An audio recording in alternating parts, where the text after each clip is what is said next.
ఎఫెసీలకు రాసిన పత్రిక 1వ అధ్యాయం 3వ వచనంలో ఏమని ఉంటుందంటే, ఆయన క్రీస్తునందు పరలోక విషయములలో ఆత్మ సంబంధమైన ప్రతి ఆశీర్వాదమును మనకు అనుగ్రహించెను. చూడండి, ఆల్రెడీ ఇది జరిగిపోయినట్టు ఇక్కడ రాయబడి ఉంటుంది.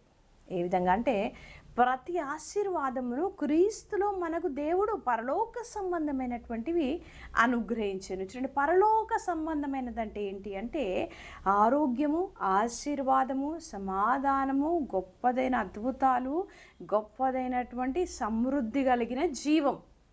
ఇవన్నీ కూడా పరలోక సంబంధమైనవి. అయితే ఇవన్నీ కూడా నీవు గనక యేసు ప్రభుని నమ్మితే, ఆయనని నువ్వు సొంత రక్షకునిగా అంగీకరిస్తే, ఈ అద్భుతాలు, ఈ యొక్క సామర్థ్యం అంతా నీకు ఆల్రెడీ అనుగ్రహించబడనని దేవుని వాక్యంలో రాయబడింది. అదేవిధంగా ఇదే 1వ అధ్యాయము 6వ వచనంలో కూడా ఏమని ఉంటుందంటే, తండ్రి అయిన దేవుడు యేసు ప్రభు యందు మనల్నందరినీ సొంత కుమారులుగా, కుమార్తెలుగా అంగీకరించను, స్వీకరించను అని ఉంటుంది. అంటే ఈ మీనింగ్ ఏంటంటే యాక్సెప్టెడ్ ఇన్ ద బిలవర్డ్ అని మీనింగ్. అంటే మనము యేసు ప్రభు వలెనే దేవుని దృష్టికి ఉన్నామని అర్థం.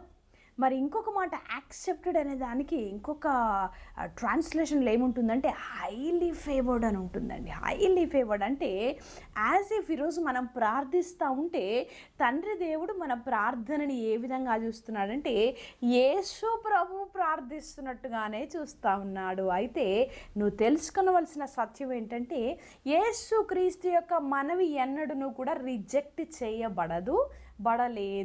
ఆమెన్. గనక ఈరోజు నువ్వు యేసయ్యను రక్షకునిగా, దేవుడిగా కలిగి మరి యొక్క సత్యాన్ని ఎరిగి నేను యేసు ప్రభులో ఉన్నాను, నేను యాక్సెప్టెడ్ చైల్డ్ నన్ను నమ్మి అయా అని ప్రార్థిస్తే నీకు ఈ పరలోక సంబంధమైన ప్రతి ఆశీర్వాదము నీకును సంభవిస్తుంది.